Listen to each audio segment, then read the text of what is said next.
Pangulo ng Republika ng Pilipinas, His Excellency Ferdinand R. Marcos Jr.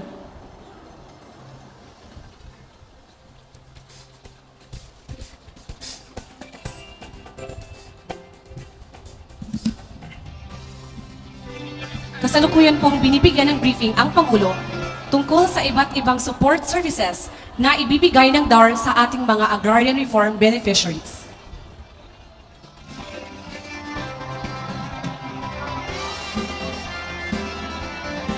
Sa puntong ito, pinangungunahan ng ating Pangulo ang pamamahagi ng iba't ibang makinarya at kagamitang pansaka para sa ating 8 kinatawan ng iba't ibang ARB organizations. Julieta S. Shock ng Toriong Farmers Association ng Alang-Alang, Leyte.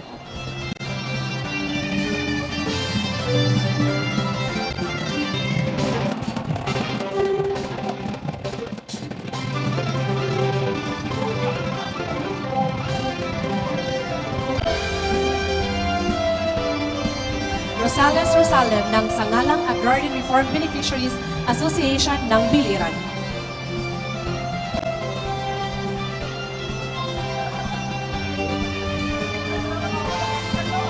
Kasama sa mga binigay ay 1 4-wheel drive tractor,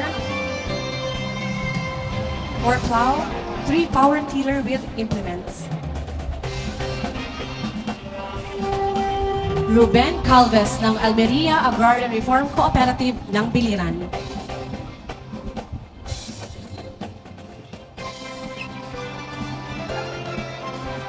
Kasama sa mga binigay ay 2 power cultivation, 1 water pump, 6 na grass cutter,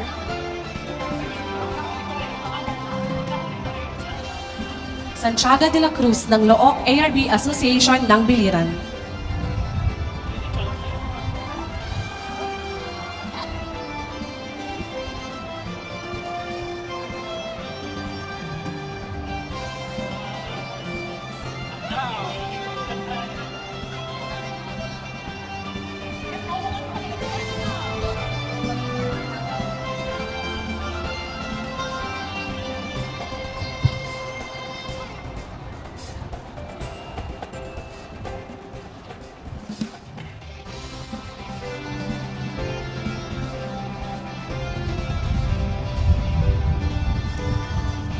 Santiago de la Cruz ng Look ARB Association ng Biliran.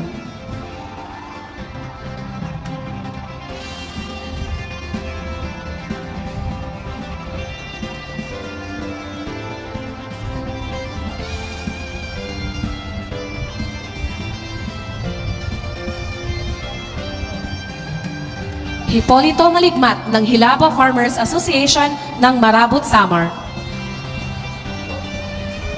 Kasama sa mga binigay ay 2 weighing scale, 2 egg weighing scale, 4 na sprayer, at 1 pig feeder. Kasama din ay 2 water pump, 1 tractor, at 6 na grass cutter.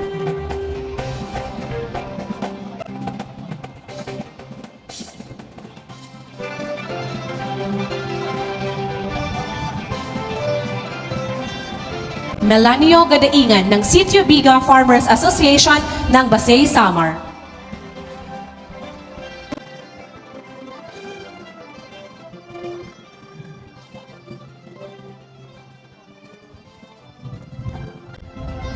Ruby Alvarez ng Balud Small Coconut Farmers Association ng Santa Margarita, Samar.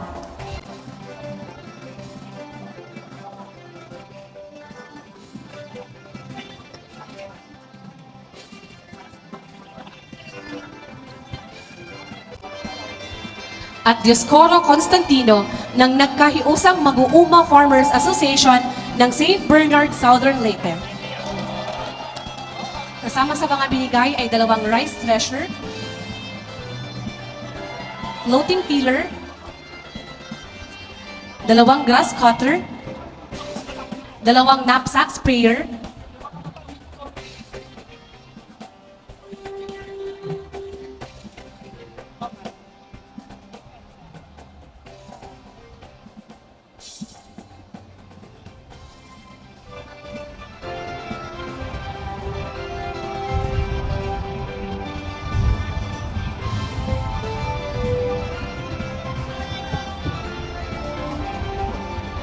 Maraming salamat po, aming mahal na Pangulo.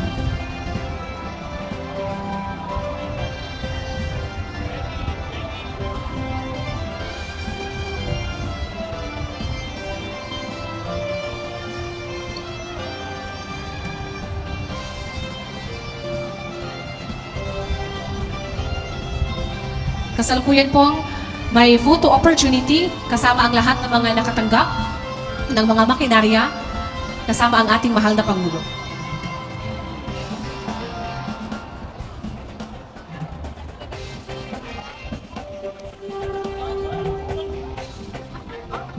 Maraming salamat po, aming mahal na Pangulo. Atin na pong inaanyayahan ng ating mahal na Pangulo na magtungo na sa loob ng ating program venue. Salamat po.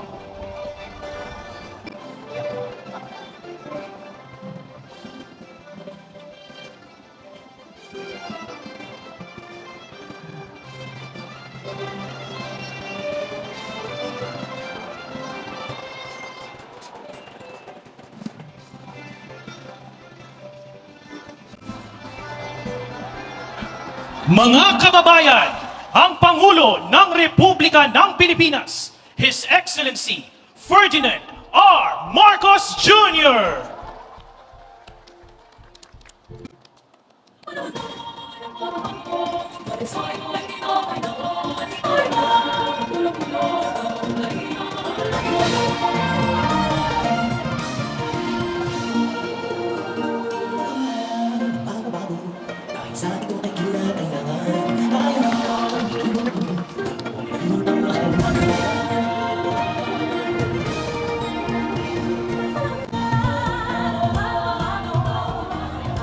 Maaari na po tayong magsiyuko.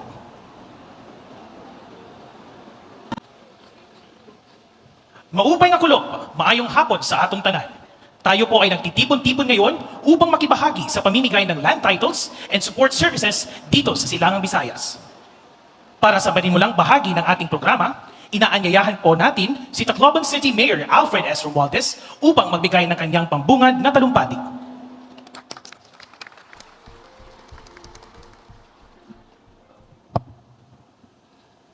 Maupay nga kulog pa ato na tanan. I would like to welcome our beloved President of the Republic of the Philippines, Ferdinand Bongbong Romualdez Marcos Jr., sir. Together with him is the Secretary of the Department of Agrarian Reform, Secretary Conrad Stella. Welcome back. And sinabihan ako na bilisan ko na lang yung pangbabate. Ito na mga atong mga kaibigan in the House of Representatives, the congressmen, and governors nandito. And mayors, bibilisan ko lang. Welcome to Tacloban City. Actually, I feel awkward because nandito ho lagi sila eh. Kaya parang, bakit kailangan i-welcome? Kaya pati si Presidente, welcome home. Because for the last 20 years, halos tuwing piyesta, lalo na kung may kalamidad, nandito ang aton Presidente. And this is a very, very important event today. And congratulations sa mga recipients ng mga karawat ng titles. Lagi ho binibilin sa amin ni Presidente bilang ARPOC Chairman. Sabi niya, you must remember, lasting peace becomes sustainable if there is productivity, progress. Kaya sinasabi ni Presidente lagi na kailangan talaga may pakabuhit mga tao. Kaya kami ho, Mr. President, in behalf of the region, Tacloban City, talagang nagpapasalamat kami sa taus-puso niyong pagtutulong sa amin lahat. At di rin ako maghinalaba. Damo nga salamat again for being here with us. And maupay nga adlaw, haato na tanan. Thank you. Maraming salamat, Mayor Romualdez. Sa sandaling ito, tawagin po natin ang napakasipag na kalihim ng kagawaran ng Reformang Pansakahan, Conrado M. Estrella III, para sa kanyang mensahe.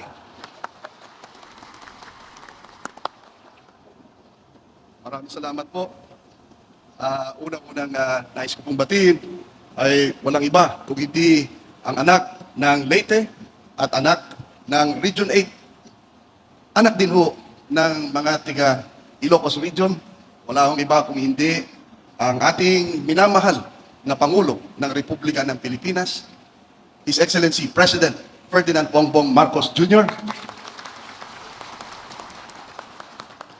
At ganun din ho ang ating mga public officials.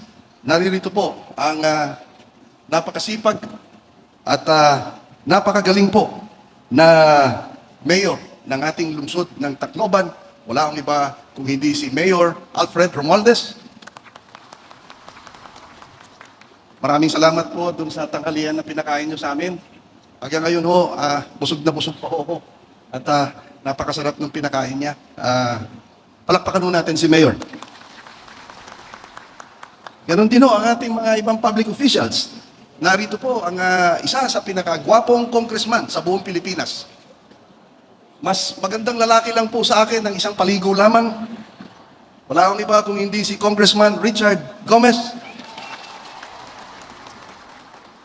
Naririto rin po si Congressman Coco Yap ng Southern Leyte. At ganoon din po ang isa sa pinakamagandang gobernador sa buong Pilipinas. Sayang lang nga at may asawa na ako. Governor Shari Ann Tan. Nandito rin po si Governor Damian G. Mercado ng Southern Leyte. Governor Edwin Ongchuan, represented by Board Member Dexter Galit. Vice Governor Maria Caridad Sison Gotisan. Vice Governor Arnold Tan. At nais ko rin pong batiin lahat po ng ating mga mayors, mga vice mayors, mga councilors po. At ganun din po, nandito rin si Undersecretary Ninia Taduran, dati hong congresswoman, kinuha ho namin sa Department of Agrarian Reform. Dito rin ho siya. At lahat-lahat po ng ating mga kasamahan sa Department of Agrarian Reform, headed by Director Robert Yu. Nasaan ba si Director? Naririto yan, si Director. Nasaan ba? Yan, si Director. Nandyan ho siya. At ganun din ang ating mga kasabahan sa Land Bank of the Philippines. Nasaan kayo? Hindi po ninyo na itatanong, noon po, bago po lumapag ang administrasyon po ng inyong anak na si President Bongbong Marcos Jr., napakahirap pong umutang ng Agrarian Reform Beneficiary sa Land Bank. Kasi po, kailangan ninyong mag-fill up ng 11 dokumento bago ho kayo makakuha ng utang. At napakahirap pa ho mag-fill up niyan yung mga forms na yan. Biro nyo siyempre, yung mga iba, hindi naman nakakaintindi. Ngunit ngayon ho, madali na ho ang makautang sa Land Bank of the Philippines. Kasi isang pahina na lang ang kailangan ninyong fill upan. At saka, sa Land Bank of the Philippines po, dati-dati walang gagabay sa inyo. Ngayon, may mga tao na ho sila na tumutulong, bumababa upang matulungan kayo na makautang sa Land Bank na napakababa ho ng interest rate. Kaya ho, palakpakan natin ang ating mga kasama sa Land Bank. Madali na ho umutang sa Land Bank. Sana naman, magbayad kayo kung uutang kayo. At ganoon din po, nais ko rin batiin ang mga kaisama natin sa LRA, ang ating mga Register of Deeds. Nasaan ba sila? Ayan o, palakpakan natin silang lahat.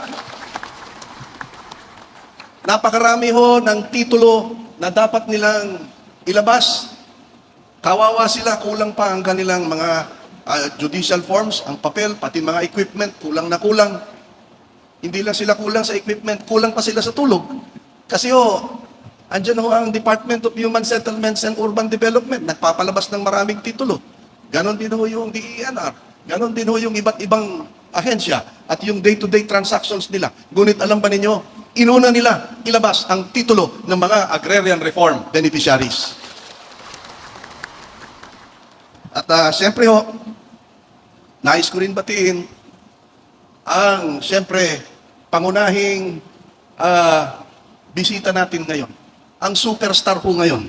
Walang iba kung hindi kayong lahat na agrarian reform beneficiaries ng Region 8.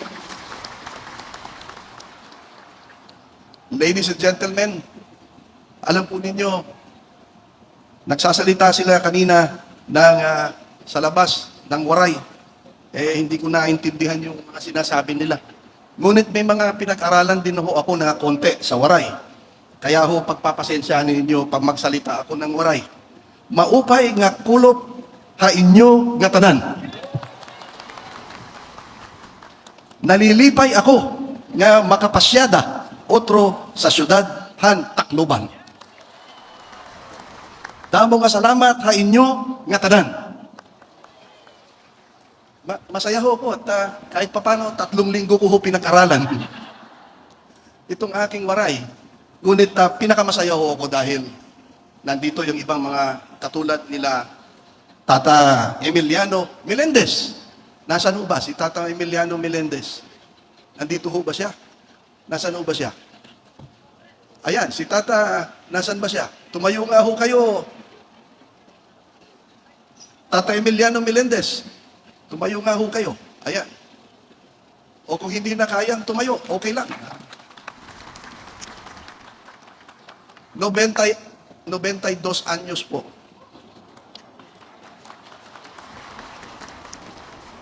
Hindi pa po gumagamit si Tata Emiliano ng Viagra.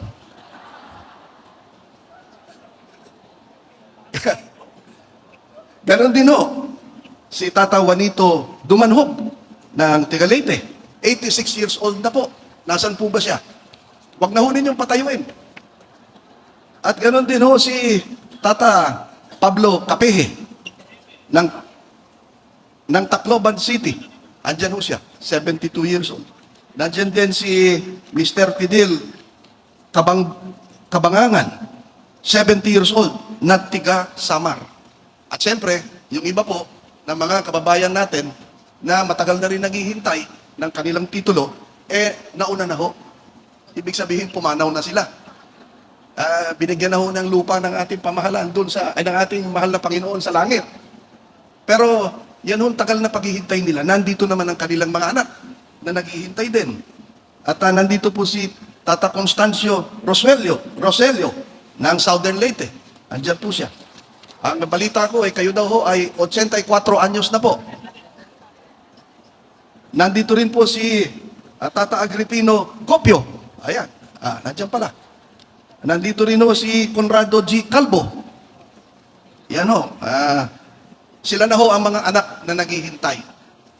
At nandito rin ho, yung iba, namatay na yung talagang naghihintay.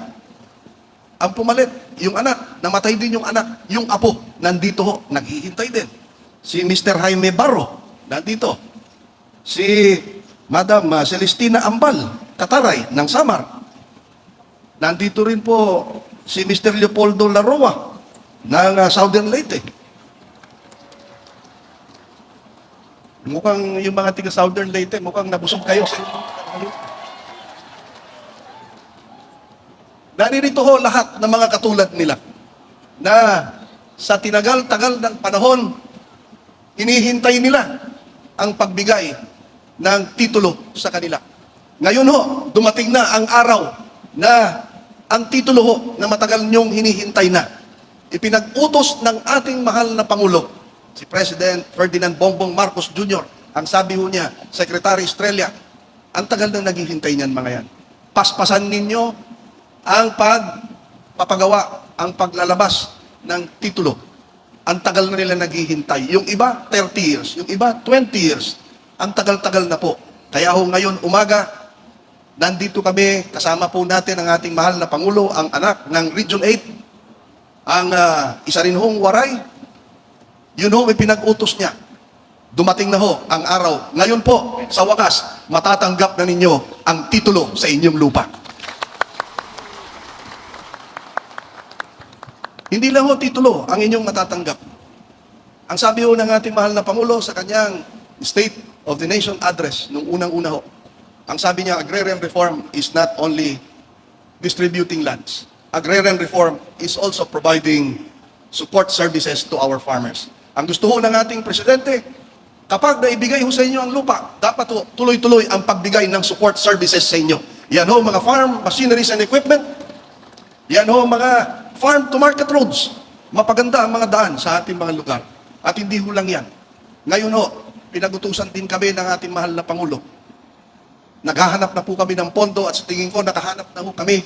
Magkakaroon din ho ng scholarship program ang Department of Agrarian Reform upang mapag-aral natin ang mga anak ng mga agrarian reform beneficiaries. Kaya ho, Mr. President, mission accomplished po tayo. Yun hong mga pinagutos ninyo na ginagawa din po ng inyong ama, the late President Ferdinand Marcos Sr. at ng aking lolo, ang unang-unang sekretary ng Agrarian Reform. Yung ginagawa nila noon, ginagawa na naman natin ngayon. Namimigay tayo ng lupa at tuloy-tuloy tayong namimigay ng support services upang umunlad ang buhay ng mga Agrarian Reform beneficiaries.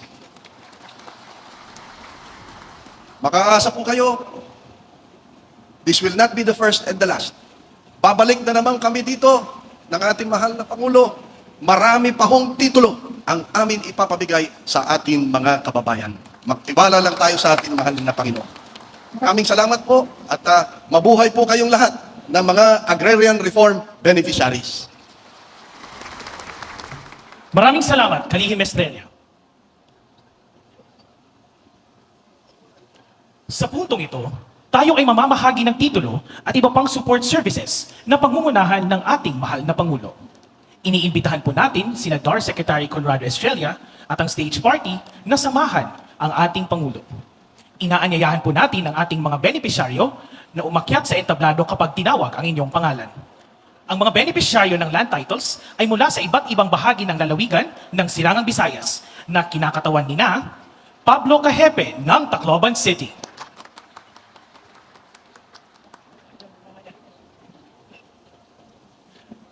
Domingo Pada Jr. ng Kalubian, Leyte.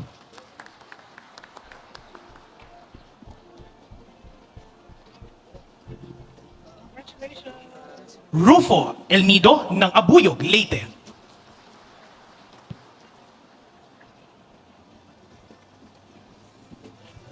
Cherry Ann Bocalos ng Catarman, Northern Samar.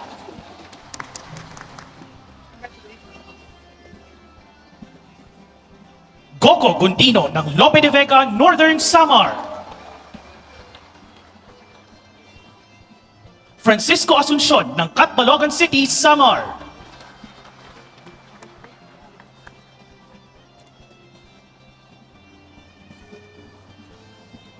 Federico Cabangangan na kinakatawan ni Paquito Asinar Jr. ng Pinabacao, Samar.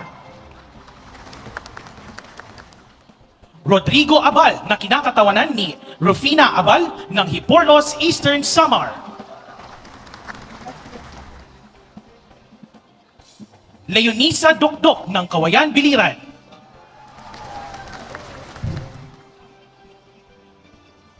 At Aniceto Oben ng Malitbog, Southern Leyte.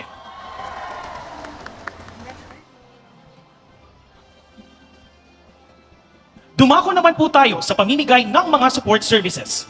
Sa ilalim ng pang-agraryong tulay para sa bagong bayanihan ng mga magsasaka project, tatanggapin ni Ginoong Roque Meronio at Calbayog City Mayor Raymond Uy ang Sigo Unibridge na nagkakahalaga ng 10 milyong piso at ang Baral 2 Unibridge na nagkakahalaga ng 13 milyong piso.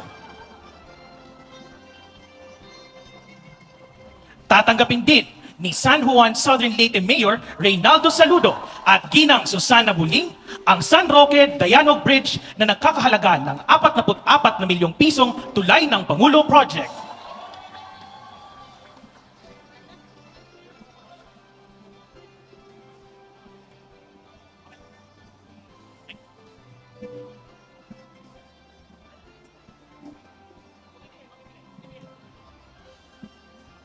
Samantala, tatanggap naman ng solar power pump scheme at irrigation facilities na nagkakahalaga ng 31 milyong piso si Katubig Northern Samar Mayor Solomon Vicencio at si Ginoong Virgilio Servito.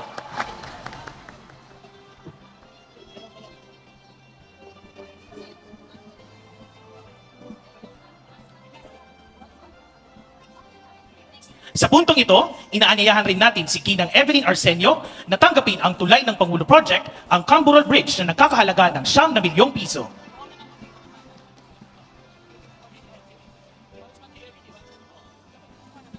Tatanggipin din ni Ginoong Noli Lipalam ng Kaibiran-Biliran ang Kabibihan Small Irrigation Project na nagkakahalaga ng 30 milyong piso.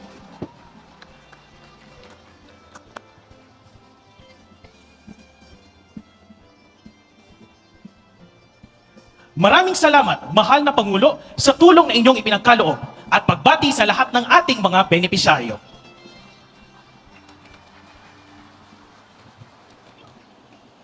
Sa puntong ito, pakinggan po natin si Ginoong Domingo Pada Jr., Agrarian Reform Beneficiary mula sa Calubian Leyte para sa kanyang tugon.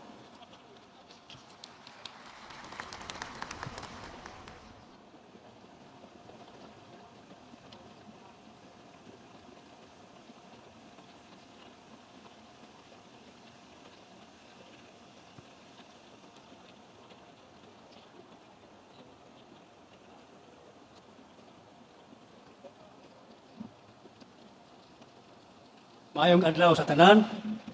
Ako, si Domingo Pada Jr. 79 anyos ang magidaron nagpuyo sa Barangay Igang, Calubian Leyte. Usa ka mag-uuma nga nagtikad sa dugay ng panahon sa yuta sa mga asindero sa among barangay. Sa Anyumel 1972, ako nagsugod sa pag-uma, isip katabang sa akong mga ginikanan. Aron pagpalambo sa ilang umahan nga gitikan. Nagpadayon kami sa pag-uma, isip mga saok sa asinda, hangtod nga nasud kini sa programa sa gobyerno pinaagi sa DAR. Sa tuig 1999 pa na rehistro ang among titulo sa katibukan o itawag nga collective clua. O wala kami masayod o kanusa na mo madawat ang among tagsa-tagsa ka mga titulo aron unta makasugod kami sa pagbayad sa among tagsa-tagsa usab nga obligasyon. O karon natuma na gayod ang among kadugay na gipaabot ang gipangandoy nga titulo sa among yuta nga gitikan. Busa atagi ako ninyo o igayon nga pasalamatan ang tanan nga naa sa likod ani nga programa para sa kalambuan sa mga mag-uuma. Isip representante sa mga mag-uuma sa Calubian Leyte, buot namo ipaabot ang among dakong pasalamat ngadto sa atong mahal nga Pangulo, President Bongbong Marcos Jr. Sir President, daghan kaayong salamat nga sa kadugayon sa among pag-uma. Amo na gayon nadawat ang among mga tagsa-tagsa ka mga titulo. Ug salamat kaayo, Sir President. Ngadto sa atong DAR Secretary, Sir Conrado Estrella III, Sir, daghang salamat kay kaninyong tanan. O, salamat usab sa maimong pagpanindot sa matuman ang among gipangandoy sa tanan mag-uuma. Sir, daghang salamat.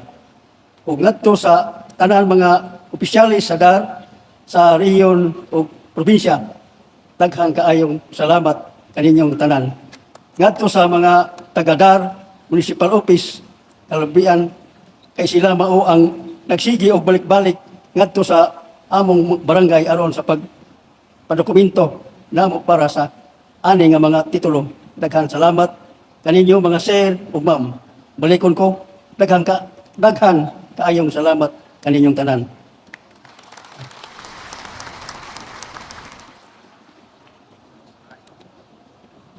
Maraming salamat po, Ginoong Pada. Sa pagkakataong ito, inaanyayahan natin ang kalihim ng kagawaran ng reformang pansakahan, Conrado M. Estrella III, para ipakilala ang ating panauhing pandangal.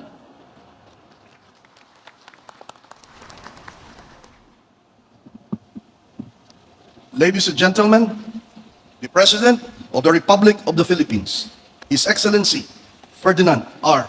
Marcos Jr.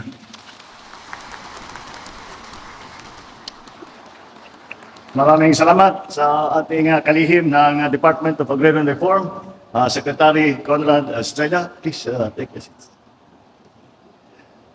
Ang representante ng 4th District ng Leyte, Congressman Richard Gomez. Dami kang fans dito.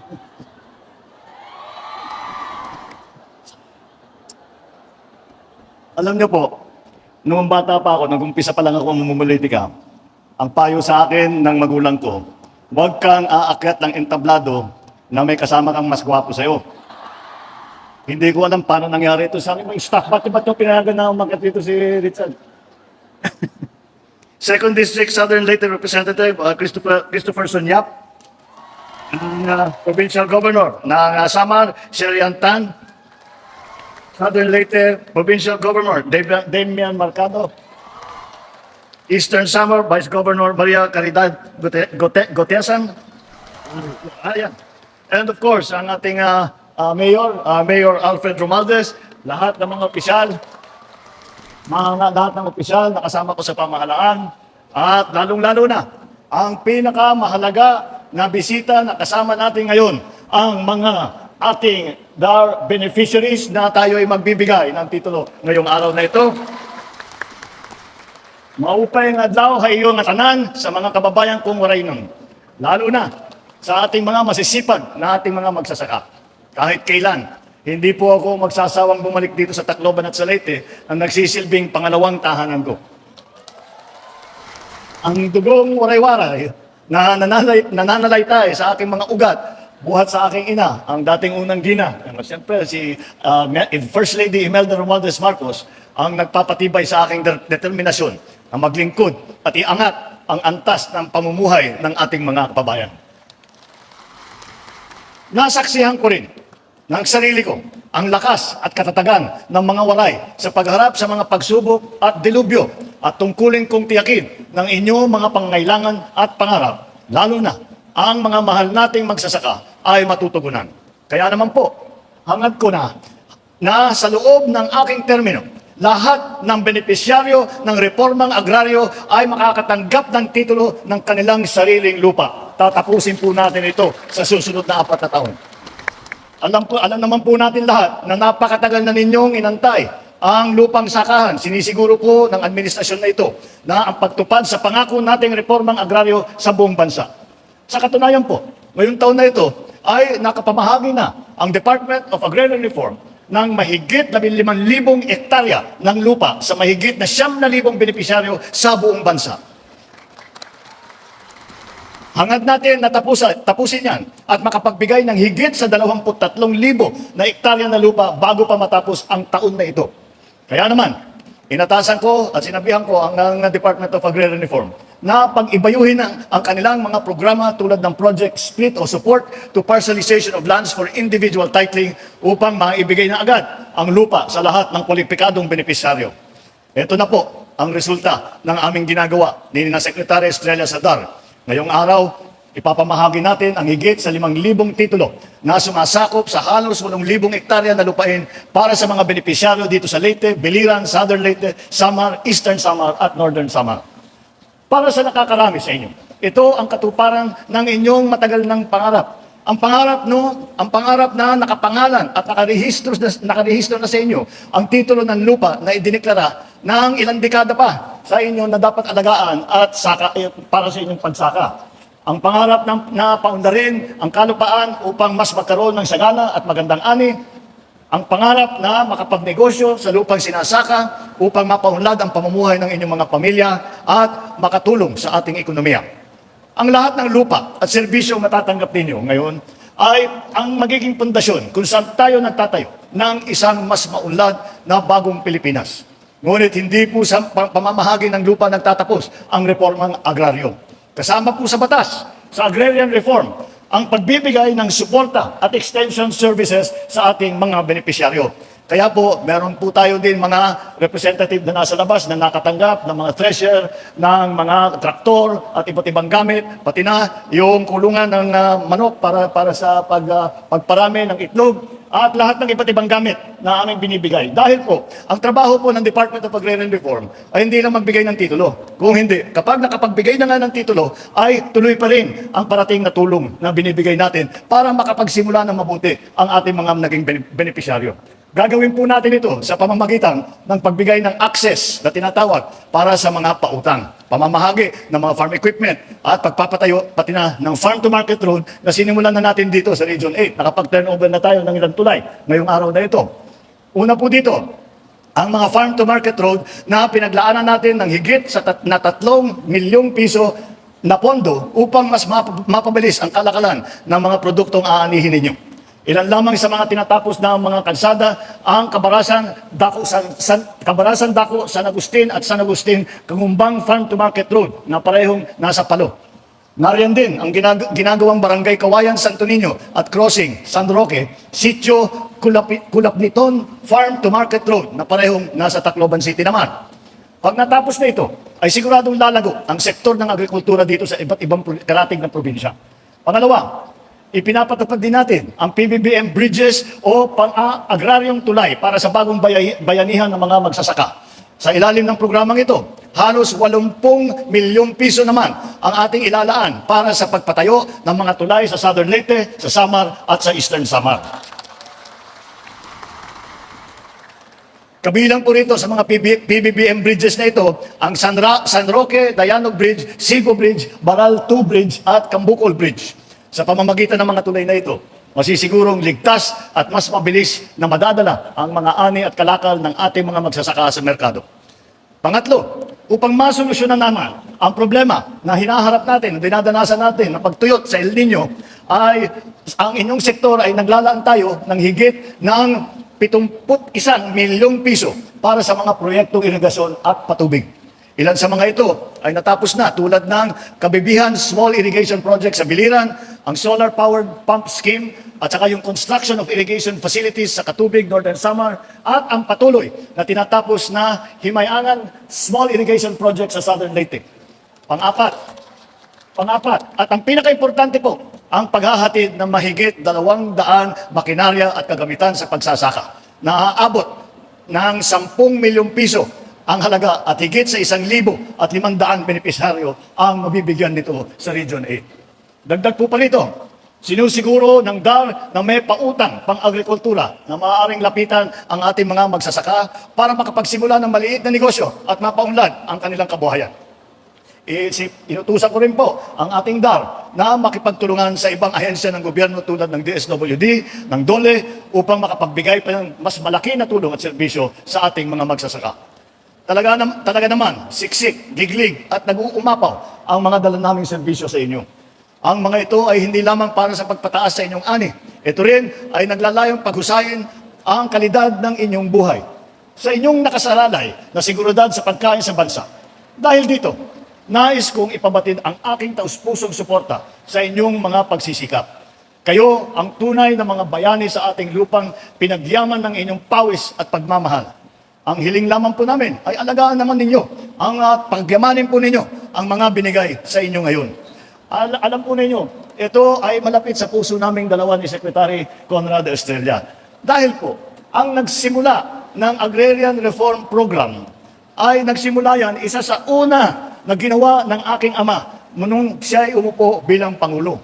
At ang kasamahan naman niya na Secretary Conrado Estrella naman ay ang lolo ni Secretary Conrad Estrella. Kaya't naman ay sabi ko, nung kami napasok na sa pagpresidente, at saka ginawa ko na agad na sekretary, dahil sabi ko, kahiyahiya naman. 30 taon na, lampas pa sa 30 taon na nag-aantay ang tao. Ito ang inutos sa atin ng mga ninuno natin. Kahiyahiya naman na hindi natin matatapos. Ay napaka-importante nitong ating ginagawa.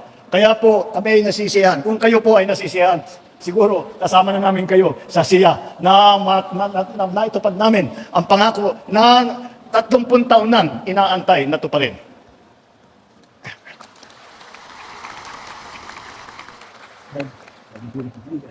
Kung magburigbrigay kita, mahimo na ton na mapadako ang kita kan ato nga parag-uma o mawarang kaprobrehan ka ato mga kabaryuhan. Basta tayo magsama-sama, magagawa natin po ito at magpapaganda natin ang ating mga rural area. Hindi po ito huli ang pagdalaw namin dito sa aking pangalawang tahanan dito sa Leyte. Sapagkat itong ating pagbibigay ng tulong at paghahatid ng serbisyo ay tuloy-tuloy na pasada. Hindi isang pasaba, isang lilibot lamang sa buong kapuluan. Ang galing nga po kami kaninang umaga, nanggaling kami sa Dumaguete at ganito rin ang aming nagawa. Meron din kaming binigay ng mga titulo dahil iminabadali po namin, sinabay na namin yung Cebu at Siquijor. Tapos sabay-sabay na meron kaming television na nandun sila para kasama sila sa programa. Kaya yun pa ang aming ginagawa. At ay tuloy-tuloy po natin gagawin yan. Hindi po ito minsanan lamang. Kami po ay laging nandito na magsusuporta at nakikinig para malaman kung ano ang inyong mga hinain, kung ano ang inyong mga pangalan. Babalik po ako dito at magdadala pa ng mas maraming tulong. Kagaya po ng sabi ng ating kilala ng Nunggera, Eastern Visayas, I shall return. Damo nga salamat sa inyong natanan, mabuhay ang mga parag-uma, mabuhay ang bagong Pilipinas. Damo salamat.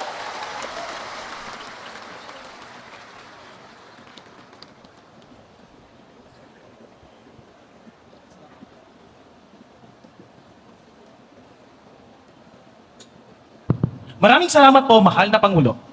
Sa puntong ito, inaanyayahan natin ang ating mahal na Pangulo na bumaba sa stage para sa ating group photo.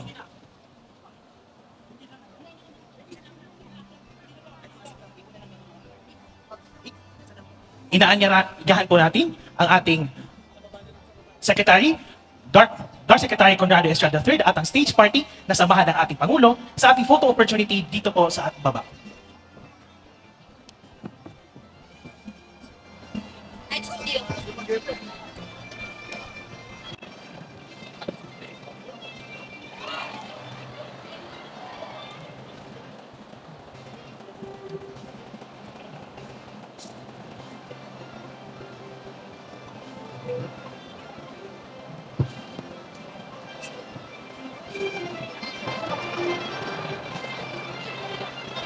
Maraming salamat po, mahal na Pangulo. Hindi ko na